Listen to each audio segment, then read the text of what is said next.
Can't help wondering whether those remarks by Boris Johnson just one day after European leaders were in the capital, notably Emmanuel Macron of France, making those comments was not a bit of a veiled dig at the French president especially. He'd been criticized a lot here in Ukraine for comments in a newspaper article saying that Russia should not be humiliated at the end of this war. Boris Johnson and Vladimir Zelensky just had a walkabout a very short time ago in this square outside St. Michael's Monastery here in the center of Kyiv, where, as you can see behind me, there are a few Russian tanks and vehicles burnt out, seized by the Ukrainians after they managed to push the Russians out of this area around the capital, Kyiv. And people here were cheering Zelensky and Johnson. We asked them what they thought of this visit, what they thought of Boris Johnson, what they thought of the EU leaders, and I have to say Boris Johnson remains way more popular here than Emmanuel Macron or Olaf Scholz. People telling me that they thought he was a real man, a man of action, and that he was not only giving empty words to Ukraine, but concrete promises. And Boris Johnson has come with action, promises of action today again, offering to train up to 10,000 Ukrainian soldiers every 120 days. Also talking about delivering economic aid to Ukraine and reinforcing sanctions against Russia. And he received a very warm welcome indeed from the Ukrainian president. So reinforcing his image as a very close ally of Ukraine. And certainly here, he remains very popular, much more than the French and German leaders. And much easier to keep your promises when you're one nation rather than 27.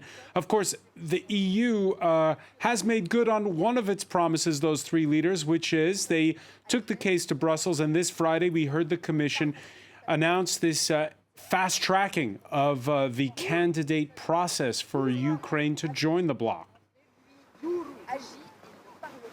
That's right. And we've been asking people today in Kyiv their reactions to that. And people we've spoken to are overwhelmingly favorable, saying that they felt very happy about that announcement by the European Commission. They're waiting to see what comes next, saying again they want to see action from all 27 member states approving that candidacy status. But there's a sense of relief among some people, saying that this has been something that a lot of Ukrainians have wanted for quite a long time. A recent survey showed that 91% of people in Ukraine were favorable about joining the EU. Some people telling me that they thought it was about time that their candidacy status was accepted and that it was a shame that the war had made it the tipping point. We also spoke to the former foreign minister of Ukraine, a man who in previous years was involved in a lot of negotiations with the EU, signing economic cooperation agreements with him. He told us, Pavlo Klimkin, that he was very joyful when he heard the announcement today, but he also called on the 27 EU member states next week at the European Council meeting to validate the candidacy status for Ukraine and not give in to Russian pressure. Take a listen. You should understand for us, for Ukrainians, it's like staying in front of a traffic light for years and it was all yellow. And now it has switched up to green. So it's a fundamental sense of being free to go forward. It's gonna be quite a complicated way forward, and of course we have to deliver. But it's probably the most important geopolitical decision for the European Union for years. Now it's the European Union under pressure. And for me, it's a moment of truth.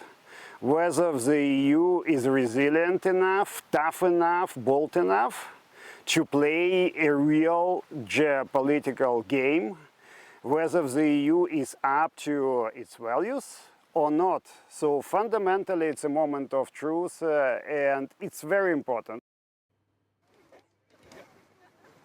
So there you have it, and that reflects the view of a lot of people I've spoken with, officials and ordinary people here in Ukraine. All eyes are going to be watching that EU summit next week.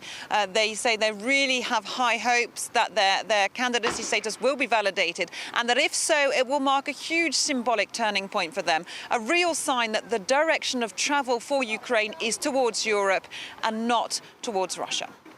Catherine Norris-Trent reporting